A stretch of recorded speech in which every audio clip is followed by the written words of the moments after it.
Bismillahirrahmanirrahim. Assalamualaikum warahmatullahi wabarakatuh.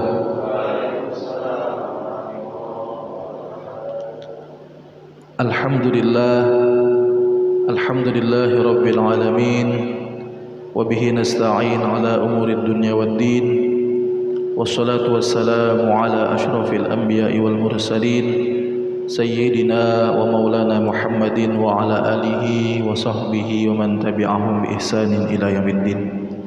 Subhanaka la ilma lana illa ma 'allamtana innaka antal alimul hakim wa tub 'alaina innaka antat tawwabur rahim.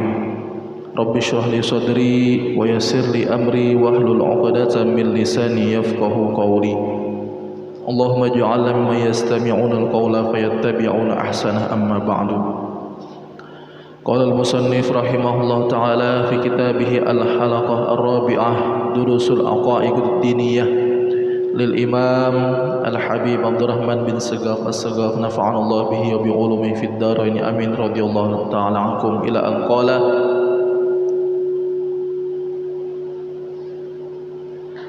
ad-darasul awwal fil muqaddimati at-tauhid lughatan ja'lu syai'in wahidan wa istilahan huwa ilmun yubhathu fihi an itsbatil aqaid ad-diniyatil muktasabi min adillatihal yakiniyah thamruhu ma'rifatullah subhanahu wa ta'ala bil barahinil qat'iyyati wa itsbatu ma yajibu lahu min sifatil kamali وتنزيهه عن سمات النقص والتصديق برسله عليهم الصلاة والسلام موضوعه ذات الله تعالى وذات رسله من حيث ما يجب وما يستحيل وما يجوز والممكن من حيث أنه يستدل به على وجود صانعه والسمعية من حيث اعتقادها. Hadirin jamaah rahimakumullah, alhamdulillah segala puji dan syukur kita haturkan kehadiran Allah Subhanahu wa taala atas segala nikmat dan anugerah yang Allah Subhanahu wa taala karuniakan kepada kita, yang mana alhamdulillah kita diberikan sehat wal afiyah, diberikan nikmat iman oleh Allah Subhanahu wa taala, nikmat Islam, nikmat yang sangat besar dan sangat agung.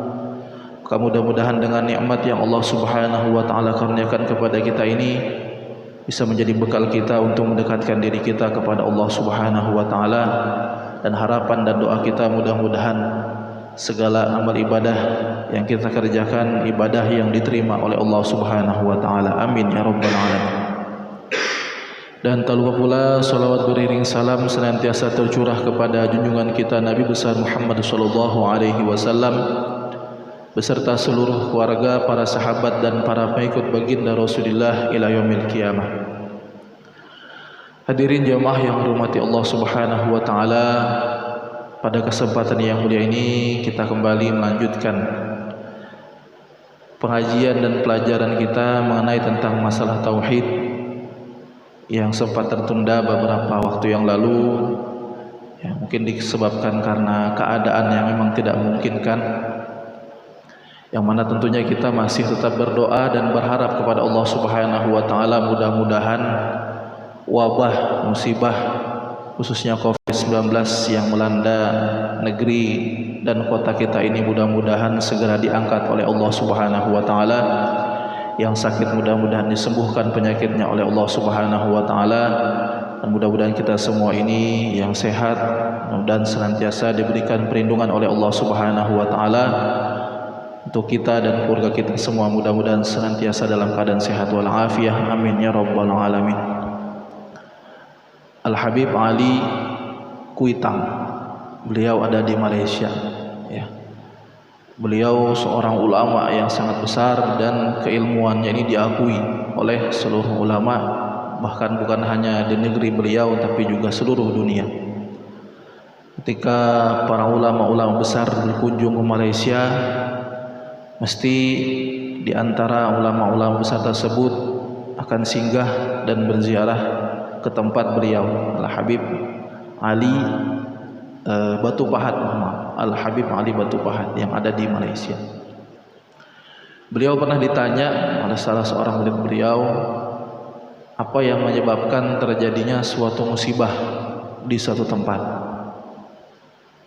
Di antara kalam beliau sampaikan bahwasanya salah satu sebab di mana Allah Subhanahu wa taala menghalalkan suatu bala musibah turun kepada suatu kaum adalah dengan sebab bikathrati uquqil walidain, yaitu dengan banyaknya bentuk kedurhakaan anak kepada kedua orang tua. Maka ketika sudah banyak terjadi bentuk kedurhakaan seorang anak kepada kedua orang tua, maka halatil bala fi dzalikal qaum, maka bala itu seolah-olah sudah pantas Allah turunkan kepada suatu kaum tersebut. Dan memang menjadi perhatian kita, karena memang sudah digambarkan oleh Nabi SAW karena nanti akan ada suatu masa di mana akan datang suatu masa di mana banyak terjadi bentuk kedurhakaan seorang anak kepada kedua orang tua, yang digambarkan dalam hadis Jibril ketika Jibril alaihissalam datang ke hadapan Rasulullah dalam wujud manusia, yang mungkin sering kita dengar dengan istilah hadis Jibril, yang mana Jibril ini dalam wujud manusia bertanya kepada Rasulullah SAW tentang beberapa pertanyaan. Jibril bertanya tentang apa itu Islam, dijawab oleh Rasulullah. Apa itu iman, dijawab oleh Rasulullah. Apa itu ihsan, dijawab oleh Rasulullah. Dan yang terakhir Jibril bertanya, alamatis sa'ah, apa tanda-tanda hari kiamat? Dijawab oleh Rasulullah SAW, bal mas'ulu anha bi'a'lam minas sa'il. Orang yang bertanya ini lebih paham daripada orang yang ditanya. Dia adalah seorang malaikat yang membawa wahyu dari Allah Subhanahu wa taala. Kemudian Jibril bertanya lagi, akhbirni an amaratiha. Kemudian Jibril bertanya, sudah sebutkan tanda-tandanya, ciri-cirinya. Maka dijawab oleh Rasulullah sallallahu alaihi wasallam, antalidal amatu rabbataha. Yaitu salah satu dan yang pertama disebutkan Rasulullah sallallahu alaihi wasallam adalah antalidal amatu rabbataha. Seorang budak melahirkan majikannya. Seorang budak melahirkan majikannya. Yang mana ulama banyak mentafsirkan tentang hadis yang disebutkan oleh baginda Rasulullah SAW tersebut. Di antaranya ada yang menafsirkan bahwasanya nanti di akhir zaman masa-masa perbudakan ini akan kembali terjadi dan semakin banyak.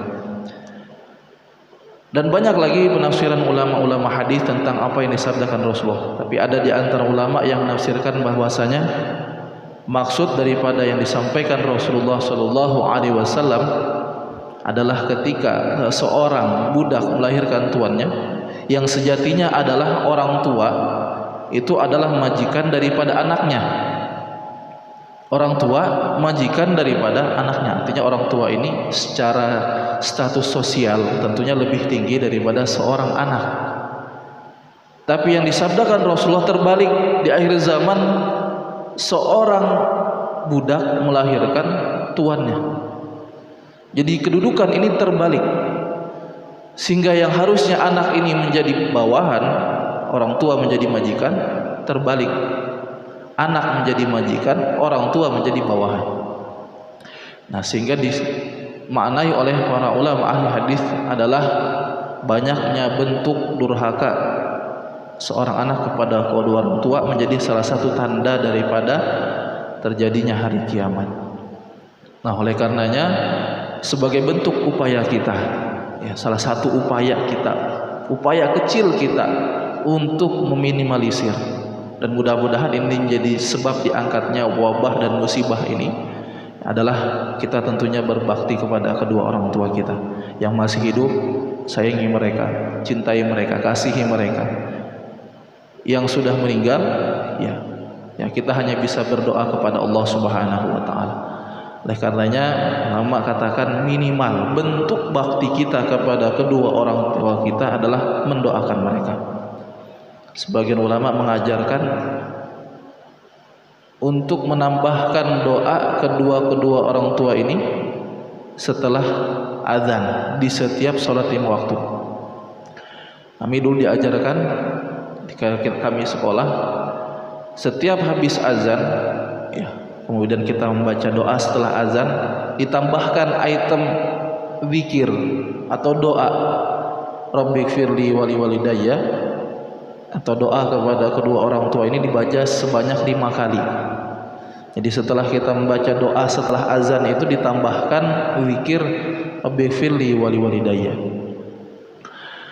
Atau paling tidak seminimal mungkin ya, sebelum kita tidur tambahkan item zikir yang biasa kita baca, amalan kita sebelum tidur, apa yang biasa kita amalkan ya, mungkin daripada bacaan Al-Ikhlas, Muawwidhatain, ayat kursi atau zikir yang lain, tambahkan di dalamnya item atau zikir doa kepada kedua orang tua ya, sekali, 2 kali atau 3 kali terserah.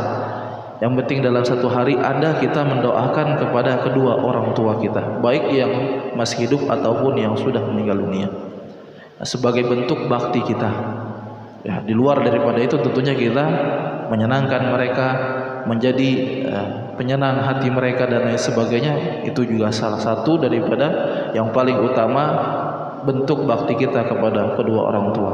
Mudah-mudahan ya, selain daripada ikhtiar kita ya, apa yang dianjurkan oleh pemerintah tentang masalah protokol kesehatan tentunya juga kita pasti kita ikuti dan kita taati, dan upaya lainnya untuk mencegah daripada turunnya wabak dan wabah musibah ini adalah dengan kita berbakti kepada kedua orang tua kita.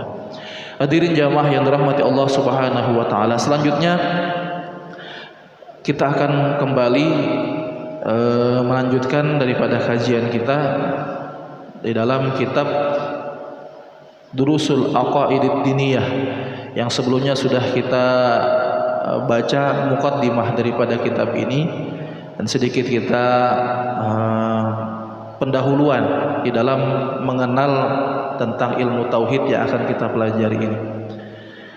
Juga kemarin kita pernah menyinggung tentang apa sih tujuan kita mempelajari ilmu tauhid.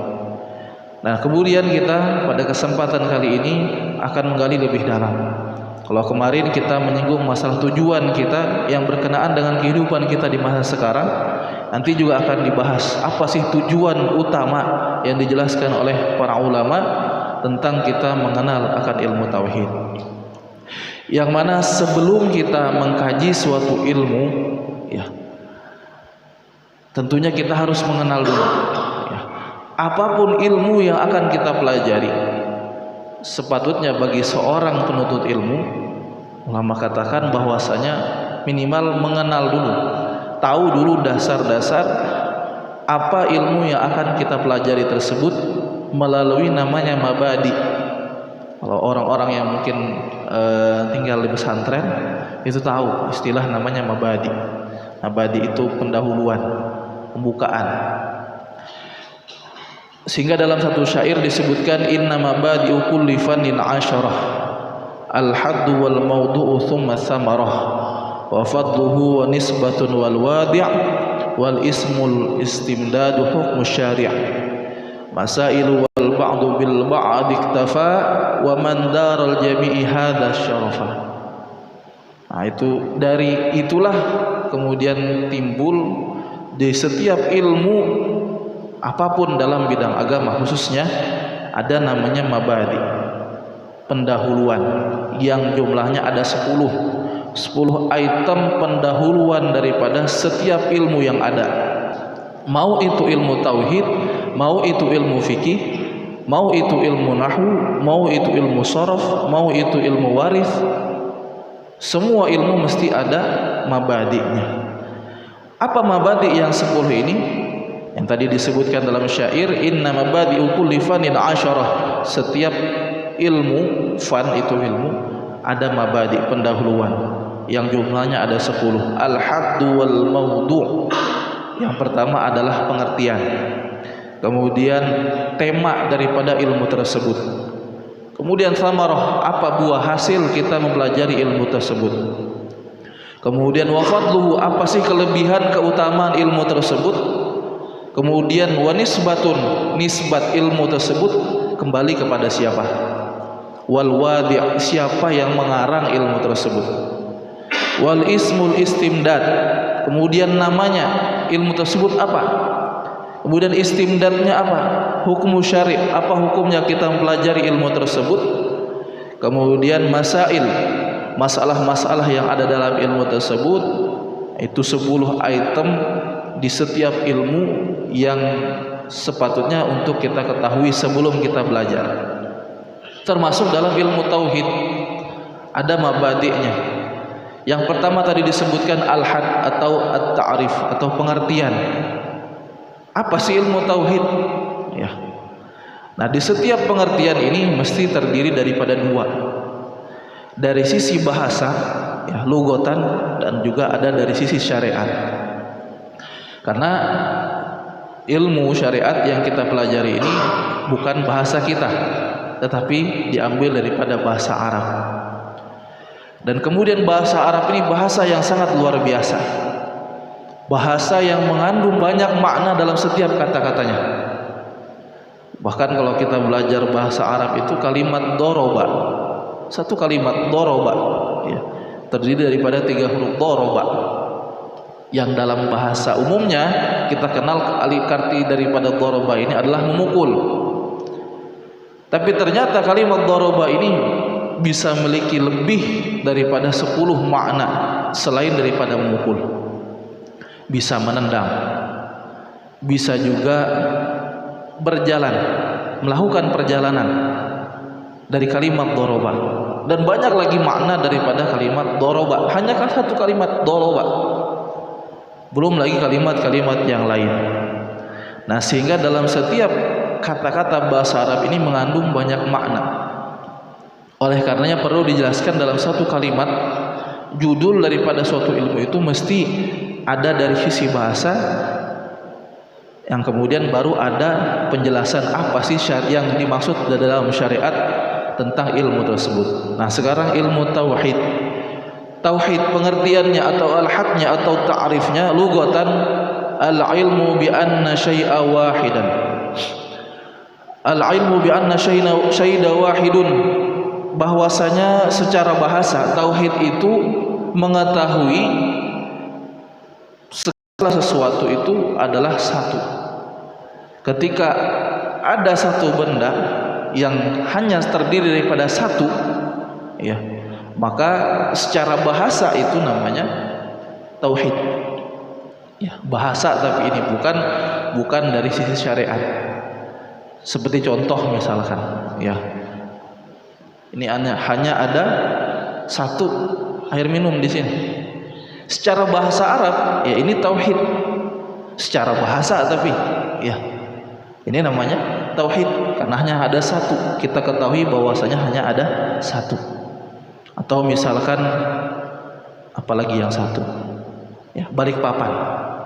Tidak ada kota lain yang bernama Balikpapan selain daripada kota kita ini. Hanya ada satu-satunya kota Balikpapan. Secara bahasa Balikpapan ini tauhid. Secara bahasa karena hanya ada satu kota Balikpapan. Indonesia ada nggak negara selain Indonesia? Tidak ada, hanya ada satu. Nah, ketika hanya ada satu, secara bahasa itu namanya tauhid. Nah, sehingga ketika nanti ada sebutan-sebutan istilah tauhid dan lain sebagainya, ya, di luar daripada konteks ilmu tauhid, berarti kita maklumi mungkin itu dari sisi bahasa. Seperti contoh, ya, masalah jual beli, ya. Jual beli itu adalah pertukaran antara satu barang dengan barang yang lain. Ketika kita menukar satu barang dengan barang yang lain, secara bahasa itu namanya jual beli, ya. Tetapi tentunya kalau jual beli secara syariat ada rukunnya, ada syaratnya dan lain sebagainya. Tapi kalau kita katakan bahwasanya ketika kita menukar sesuatu dengan sesuatu yang lain, maka itu sudah dikatakan jual beli secara syariat, secara bahasa. Nah, maka kemudian kemarin pernah ada yang bertanya kepada saya, Ustaz, sekarang itu kan ada istilah lelang, ya, lelang wakaf, kan banyak itu istilah-istilah dalam masalah wakaf, kemudian dengan sistem lelang, yang mana kemudian bahasanya itu dijual, misalkan masjid ini butuh pintu, butuh kipas angin, butuh perbaikan dan lain sebagainya. Dibuatlah iklan dengan atau pengumuman dengan istilah lelang, dan kemudian dalamnya ada kalimat jual. Ada jamaah saya bertanya, Ustaz, katanya jual. Nah, kalau misalkan kalimat jual itu kan ketika kita membeli, kita menyerahkan uang, barang itu kan diserahkan kepada kita. Tapi kenapa ketika kita ini menyumbang kepada masjid dengan kalimat jual tadi, barangnya kok tidak kembali ke kita? Katanya tadi dijual pintu, kita nyumbang, misalkan pintu harganya anggaplah misalkan dibutuhkan berapa orang, kemudian perorangannya misalkan 100.000, kita serahkan ke masjid. Kemudian apa bagian yang kita dapatkan? Ya. Sedangkan kalimat jual itu kan pertukaran. Kita memberikan sesuatu, ada imbalannya, ada balasannya, kan ada pertukaran. Nah, sekarang ada yang bertanya seperti itu, apa balasannya? Saya tidak dapat apa-apa. Nah, kemudian kita jawab, tidak ada salahnya kalau dikatakan kalimat jual, ya, artinya jual beli, karena ada balasannya. Apa balasannya? Pahala, ya. Ketika kita memberikan uang, ya, artinya kita membeli untuk masjid, balasan yang kita dapatkan adalah pahala, sehingga kita memberikan uang, balasannya pahala. Ketika ada seperti ini, ada timbal balik, ini sudah masuk kategori jual beli, tapi dari sisi bahasa. Jadi setiap sesuatu yang terjadi pertukaran, mau itu ada bentuknya ataupun tidak ada bentuknya, ketika ada pertukaran, maka itu sudah dikatakan jual beli dalam sisi bahasa. Nah, sehingga tidak ada salahnya kalau menggunakan istilah-istilah seperti itu, tapi kita maknai dengan bahasa. Maka itulah juga pentingnya kita mengetahui daripada pengertian suatu ilmu dari sisi bahasa, sehingga orang yang betul-betul paham yang masalah seperti ini tidak terlalu banyak protes. Makanya pernah ada seorang ulama mengatakan, man kathura ilmuhu qalla intiqaduhu. Kalau orang itu sudah banyak ilmunya, pengetahuannya banyak, maka dia sedikit protes terhadap sesuatu, ya, karena dia sudah mengerti. Ketika orang misalkan menyertakan kalimat seperti ini, oh mungkin dari sisi bahasa atau dari sisi yang lain dan lain sebagainya. Tetapi tentunya yang menjadi pembahasan kita adalah syariat. Apa yang dimaksud dengan syariat, bukan bahasa. Yang dimaksud dengan syariat ilmu tauhid ini adalah ilmun yubhatsu fihi an itsbatil aqaidid diniyatil muqtasabi min adillatihal yakiniyah. Adalah sebuah ilmu yang membahas tentang suatu ketetapan keyakinan di dalam beragama,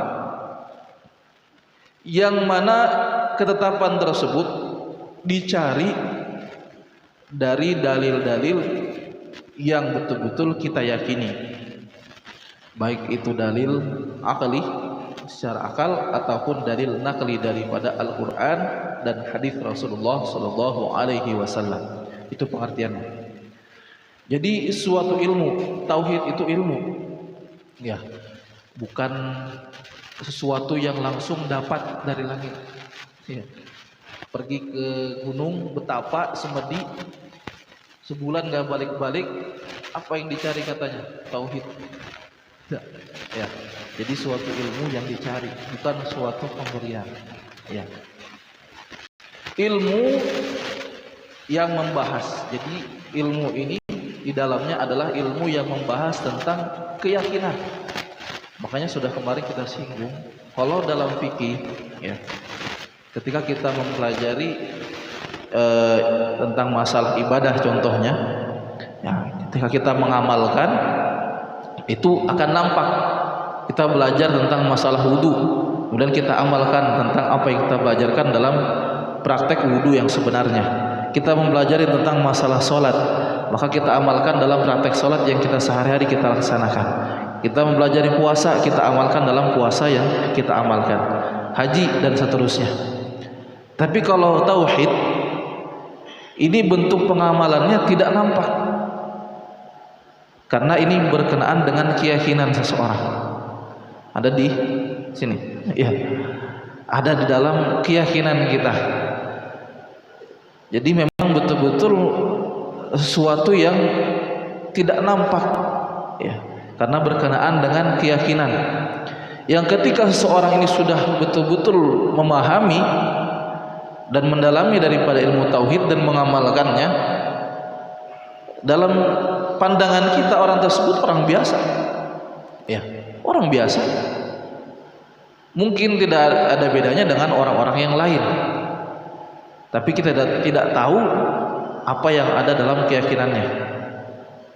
Yang kalau seandainya orang tersebut betul-betul kuat keimanannya, ya, itu jauh derajatnya lebih tinggi daripada kita.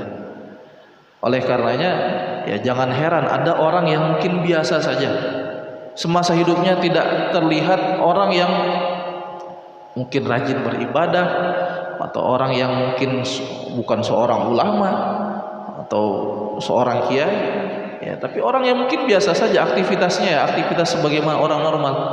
Tapi kadangkala mereka mendapatkan kelebihan dari Allah Subhanahu wa taala. Ya, orang-orang seperti ini ada dua. Ada yang memang orang yang betul-betul kuat keyakinannya sehingga dia dekat dengan Allah. Ada juga yang sebaliknya. Ada orang yang memang ahli maksiat yang betul-betul ingin Allah jauhkan daripadanya dengan yang namanya istidraj. Ya. Jadi ada dua kelompok.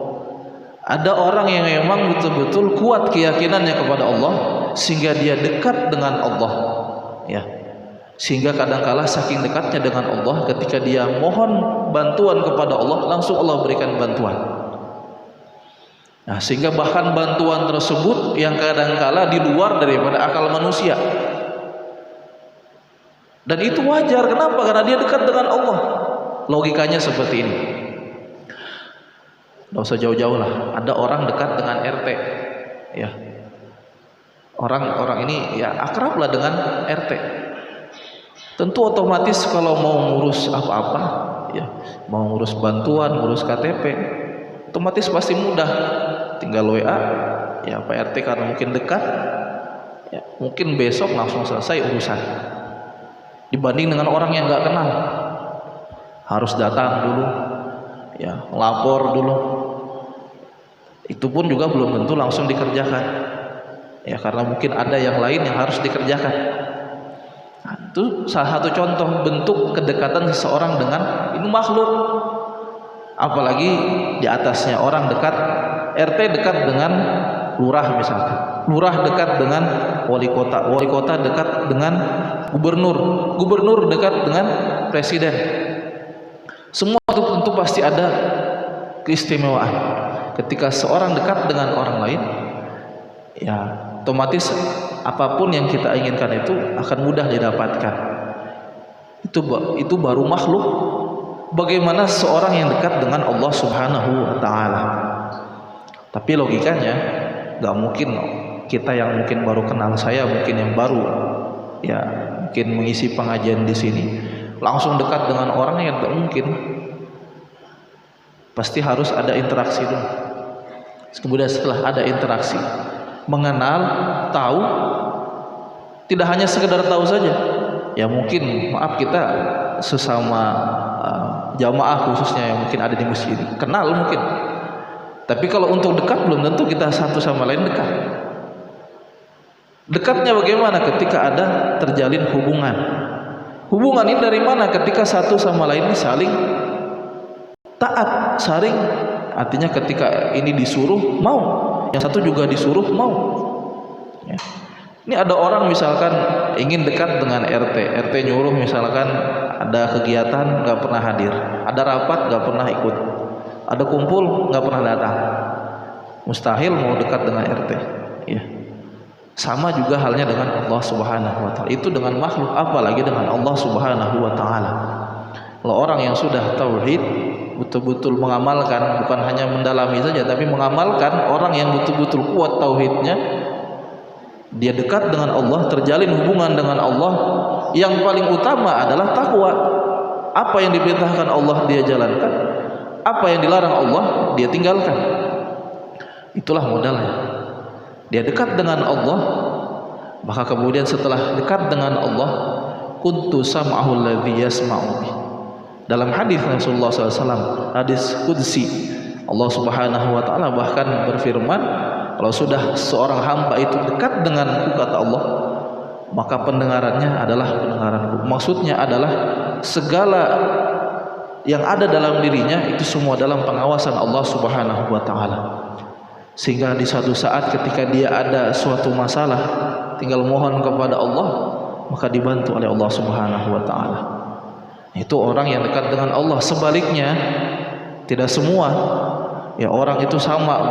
Ketika ada seorang yang mungkin memiliki kelebihan yang kita pandang secara mata zahir kita, wah ini nggak mungkin manusia melakukan seperti itu. Kemudian kita pandang semua sama, oh orang ini semua dekat dengan Allah. Tidak. Sebagian di antara mereka ada yang namanya istidraj.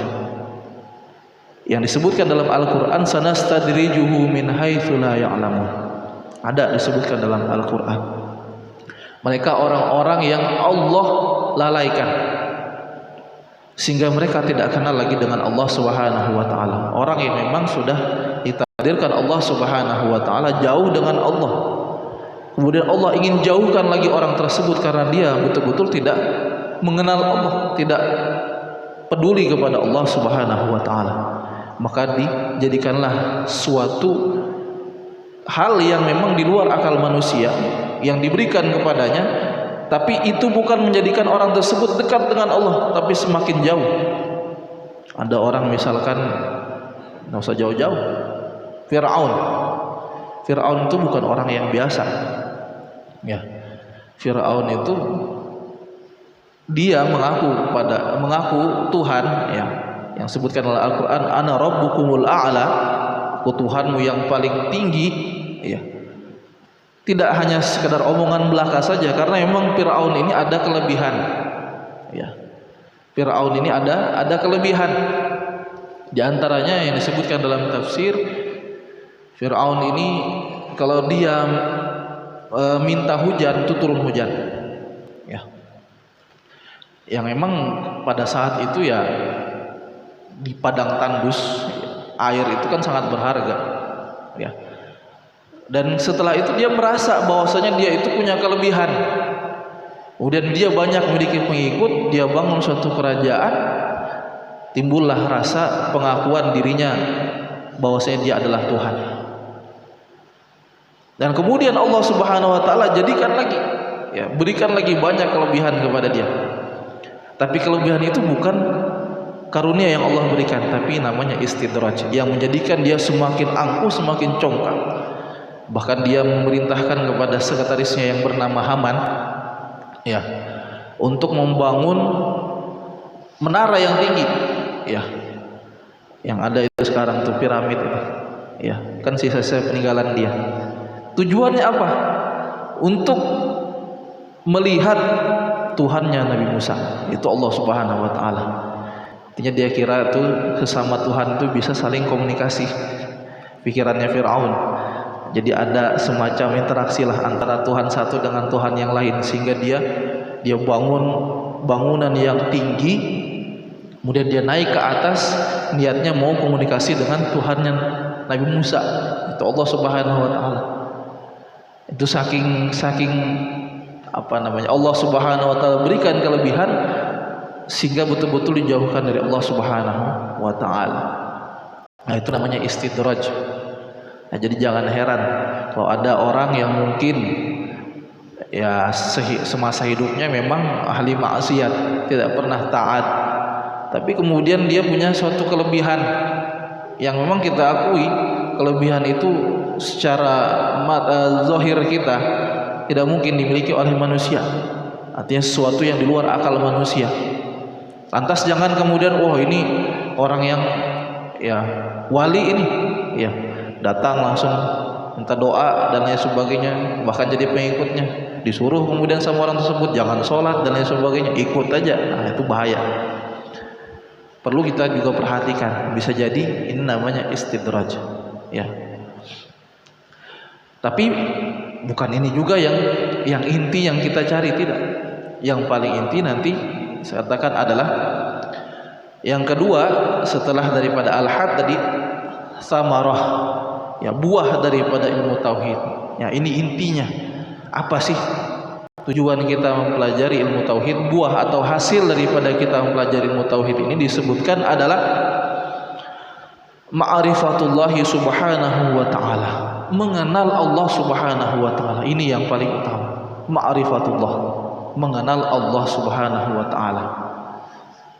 Ya, tapi ini jangan salah arti lagi, ya, karena sekarang ini kan memang banyak ya kelompok-kelompok, aliran-aliran yang kadang mengatasnamakan namanya istilah ma'rifat, ya, yang kemudian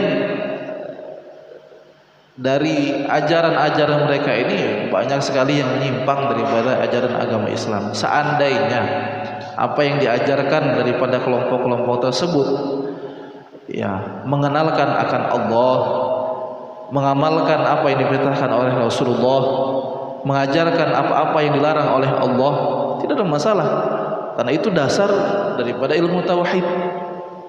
Tapi kalau sudah jauh melenceng daripada apa-apa yang diperintahkan oleh Allah Subhanahu wa taala, kemudian mengatasnamakan ma'rifat, maka jangan sekali-kali kita ikuti. Ya. Mentang-mentang tujuan kita ini katakan adalah ma'rifatullah, mengenal Allah.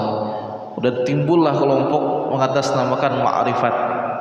Ya, kami ini kelompok yang ma'rifat, mengenal Allah Subhanahu wa taala. Setelah diikuti ternyata enggak pernah sholat, enggak mau interaksi dengan orang lain. Bukan ma'rifat namanya, ya. Malah jauh kepada Allah Subhanahu wa taala. Ustaz, tapi ada di antara kelompok tersebut orang yang luar biasa. Ya, itulah tadi kita namakan istidraj. Ya, bukan karomah. Kalau dia orang yang taat, orang yang ibadah, melaksanakan perintah Allah, dapat karunia, kelebihan, ya, bisa jadi dia seorang yang dekat dengan Allah. Tapi kalau tidak, ya itulah namanya istidraj. Jangan sampai kita tertipu. Mengenal Allah Subhanahu wa taala, ma'rifatullah Subhanahu wa taala bil barahinil qat'iyyah, dengan bukti-bukti yang qat'i, yang yakin. Wa itsbatu ma yajibu lahu min sifatil kamal, dan kemudian tertanamlah di dalam pemikiran kita, keyakinan kita ini, sifat kesempurnaan dari Allah Subhanahu wa taala. Kalau kita betul-betul mengenal Allah Subhanahu wa taala, kesempurnaan itu hanya milik Allah. Tidak ada yang sempurna kecuali Allah. Ini kalau dalam ucapan mudah, ya. Tapi dalam praktek tidak semudah yang diucapkan. Ya. Ketika kita misalkan contoh, ya, untuk mengukur kadar keimanan kita itu, tidak usah jauh-jauh. Ketika ada seorang memberikan sesuatu kepada kita, ya, seberapa besar kita ingat kepada Allah Subhanahu wa taala. Ya, kalau kita ingin tahu kadar keimanan kita minimal, ya, ketika ada seorang memberikan sesuatu kepada kita, seberapa besar kita ingat kepada Allah Subhanahu wa taala, zat yang hakikatnya memberikan sesuatu tersebut kepada kita. Ya, kadangkala saking senangnya lupa kepada Allah Subhanahu wa taala, bahkan hanya untuk mengucapkan syukur alhamdulillah saja lupa. Berarti kan kita ini masih jauh lagi daripada derajat orang yang dekat dengan Allah, mengenal Allah Subhanahu wa taala. Nah, maka perlu kita belajar, perlu kita menggali lagi keimanan kita kepada Allah Subhanahu wa taala. Wa tanzihu 'anis simatin naqsi wat tasdiqi bi rusulihi alaihi wassalatu wassalam, dan juga menjauhkan dengan kita mempelajari ilmu tauhid, menjauhkan kita daripada segala bentuk-bentuk sifat-sifat kekurangan ada pada Allah Subhanahu wa taala, dan juga tentang bagaimana kita meyakini akan rasul-rasul, utusan-utusan Allah Subhanahu wa taala yang diutus oleh Allah Subhanahu wa taala. Jadi inti buah daripada kita mempelajari ilmu tauhid mendalami dan tentunya mengamalkan ilmu tauhid ini adalah ma'rifatullah, mengenal Allah Subhanahu wa taala. Yang ini tentunya menjadi modal kita dalam melaksanakan ibadah-ibadah yang lain. Sehingga nanti disebutkan ilmu tauhid ini ada kaitannya dengan ilmu-ilmu yang lain, bahkan pangkal daripada segala ilmu yang ada. Dalam fikih, apa kaitan ilmu tauhid? Yang paling pertama, syarat daripada ibadah adalah al-Islam. Setiap ibadah, wudu, sholat, puasa, kalau kita mempelajari ilmu fikih, syarat ibadah tersebut yang pertama disebutkan adalah Islam. Yang Islam ini dari mana sebutan orang yang muslim? Ya dari keyakinan mereka kepada Allah Subhanahu wa taala. Ketika seseorang sudah berpindah keyakinan, tidak yakin lagi kepada Allah Subhanahu wa taala, maka dia bukan lagi dikatakan muslim. Segala ibadah yang dikerjakan tidak sesuai dengan syarat dan dikatakan tidak sah. Itu modal yang pertama. Nah, kalau untuk mendalaminya, apa hasilnya? Kekhusyuan dalam beribadah, baik itu sholat, puasa dan lain sebagainya, khususnya sholat. Ya, kita kan kendala kita dalam ibadah ini, kalau sholat, insya Allah dalam masalah syarat dan rukun semua insya Allah sah, asal kita betul-betul belajar dan mengamalkan. Tapi kalau untuk masalah khusyuk, makanya ulama tidak memasukkan khusyuk itu dalam rukun sholat. Sebaliknya ada juga beberapa ulama yang memasukkan khusyuk dalam sholat, tapi yang mu'tamad Imam Syafi'i tidak memasukkan khusyuk dalam sholat. Kenapa? Karena kalau dimasukkan khusyuk dalam sholat, beberapa orang saja yang sah ya, untuk masalah khusyuk. Karena kadar kekhusyuan seseorang dalam ibadah tergantung bagaimana keyakinan dia kepada Allah Subhanahu wa taala. Apa buktinya? Ya, Allah Subhanahu wa taala ketika menyampaikan perintah salat. Jadi salat ini bukan hanya umat Rasulullah. Nabi Musa sudah diperintahkan salat oleh Allah Subhanahu wa taala. Dalam Al-Qur'an surah Thaha, Allah Subhanahu wa taala berfirman, "Qul innani anallah la ilaha illa ana fa'budni wa aqimis salata li dzikri." Allah Subhanahu wa taala mewahyukan perintah salat kepada Nabi Musa dengan mengenalkan zatnya kepada Nabi Musa. "Qul innani anallah." Katakan wahai Musa, sesungguhnya aku adalah Allah. La ilaha illa ana. Tidak ada Tuhan yang patut disembah kecuali aku. Fa'budni, maka beribadalah, menyembahlah kepada aku. Wa aqimis sholata lidzikri, dan dirikanlah salat untuk mengingatku. Sebelum datang perintah salat, Allah Subhanahu wa taala mengenalkan zatnya dulu kepada Nabi Musa. Tidak langsung memerintahkan sholat. Sehingga kalau kita ini sudah kenal dengan Allah, dekat dengan Allah, barulah sempurna daripada ibadah sholat yang kita kerjakan. Sehingga ada kaitannya. Insya Allah mudah-mudahan dengan kita pelan-pelan mempelajari ilmu tauhid ini, keyakinan kita kepada Allah semakin kuat, dan mudah-mudahan ibadah yang kita kerjakan ini kualitasnya semakin baik di hadapan Allah Subhanahu wa taala, dan mudah-mudahan apa yang kita amalkan, yang kita pelajari ini bermanfaat bagi kita dunia dan akhirah.